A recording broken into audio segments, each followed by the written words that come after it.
चाहे आप जिंदगी में कहीं भी हो। इस वीडियो पर आपने इसलिए क्लिक किया है क्योंकि आप भी अपनी लाइफ को बेटर बनाने की कोशिश कर रहे हो लेकिन रिजल्ट्स नहीं मिल रहे। मैंने भी ये फेस देखा है, फ्रस्ट्रेटेड और कंफ्यूज्ड, ये सोच के कि दूसरों के लिए ये सब इतना इजी कैसे है। अगर आप इसी सिचुएशन में हो तो मैं आपको एक गुड न्यूज़ सुनाता हूँ। गुड न्यूज़ ये है कि जो भी सक्सेसफुल लोग आपको नजर आते हैं वह आपके और मेरे जैसे ही हैं। आप भी वही काबिलियत रखते हो जो उनमें है, शायद आप में उनसे भी ज्यादा काबिलियत है। हो सकता है कि ये सुन के आपको लगे कि ये तो इम्पॉसिबल, भले सबको हराना आसान कैसे हो सकता है। ये सब कुछ उस रास्ते पे डिपेंड करता है जो आप चूज करते हो। लाइफ में रिजल्ट्स चाहिए तो दुनिया एक ही बात कहती है कि आपको बस डिसिप्लिन आना चाहिए। आपने किसी मोटिवेशनल वीडियो में ये बात जरूर सुनी होगी कि फर्क नहीं पड़ता आप कितने टैलेंटेड हो, अगर आपके पास डिसिप्लिन नहीं है तो आप कुछ भी नहीं हो। लेकिन एक प्रॉब्लम है, हमारा दिमाग नेचुरली हमेशा आसान ऑप्शंस को चूज करता है। यह आदत हमें हमारे एंसेस्टर से मिली है जो ऐसे रास्ते ढूंढते थे जो कम मेहनत में ज्यादा रिवॉर्ड दे सके ताकि वह सर्वाइव कर सकें। डिसिप्लिन बनने के लिए हमें अपनी प्रोग्रामिंग के खिलाफ जाना पड़ता है,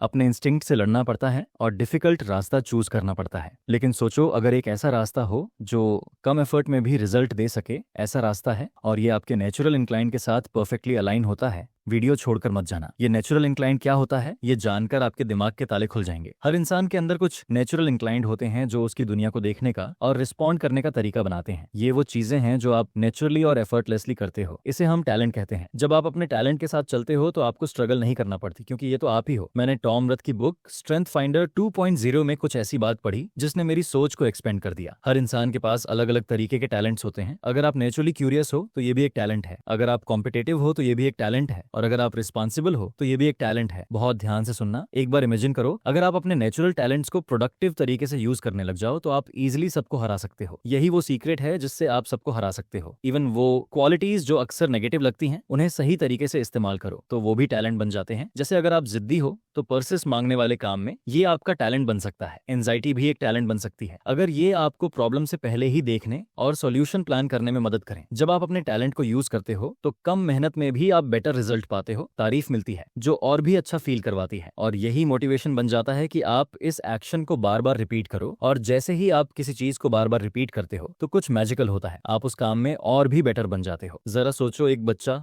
जिसमें लिखने की नेचुरल इंक्लाइंड है, उसने अपना पहला ऐसे लिखा और उसके लिए उसे तारीफ मिलती है, वो अच्छा फील करता है और लिखने में और इंटरेस्ट लेने लगता है। धीरे धीरे वह और अच्छा लिखने लगता है और एक दिन ऐसा आता है जब उसे भी समझ में नहीं आता कि वह अच्छा अपने नेचुरल इंक्लाइंड की वजह से लिखता है या इसलिए कि वो दूसरों से ज्यादा लिखता है। हम अक्सर अपने आप को थका हुआ और अनमोटिवेटेड इसलिए फील करते हैं क्योंकि हम उन चीजों के पीछे भागते हैं जो एक्चुअली हमारे नेचर के साथ मैच ही नहीं करती। इस वजह से हम बहुत ज्यादा एफर्ट लगाते हैं लेकिन रिजल्ट सिर्फ एवरेज ही मिलते हैं। यानी कि अगर आपको तेज भागना आता है लेकिन आप स्विमर्स की रेस में आप स्विम करते हो और बोलते हो कि यार मैं जीत ही नहीं पा रहा हूँ, आप गलत रेस में हो बाबू। एक बार मुझे फार्मा कंपनी एफडीसी में अकाउंटिंग और स्टॉक मैनेजमेंट की जॉब मिली थी। ये बात मैंने ज्यादा लोगों को नहीं बताई, बहुत कम लोगों को बताया। ये जॉब पहली नजर में मुझे परफेक्ट लग रही थी। फिक्स 925 जॉब थी, मैं अपनी फील्ड में एक्सपीरियंस गेन कर सकता था और पैसा भी ठीक था। सब कुछ सही लग रहा था, पर एक चीज पर मैंने कभी सोचा ही नहीं, क्या ये मेरे नेचर के हिसाब से ठीक है? जवाब जल्दी सामने आ गया, बिल्कुल भी नहीं। हर दिन स्टॉक और नंबर्स में घुस के कैलकुलेशंस करना एंड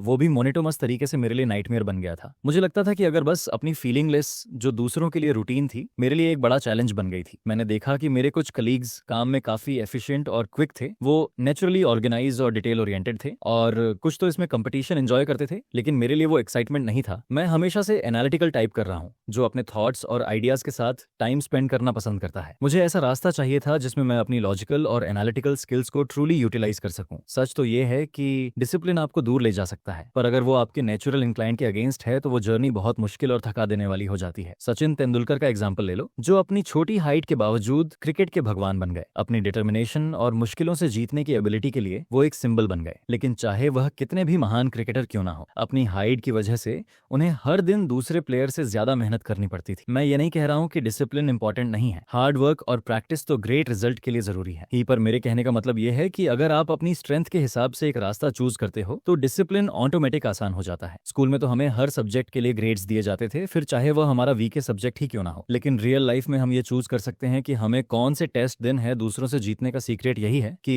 आप अपनी लाइफ को इस तरह से डिजाइन करो कि आपको अपने स्ट्रेंथ के ग्रेड्स मिले। बात समझ में आ गई हो, दिमाग के ताले खुल गए हो तो कमेंट में यस जरूर लिख देना और वीडियो को लाइक किए बिना मत जाना। Finally you guys are amazing, keep reading, keep learning, keep growing. Thank you for watching.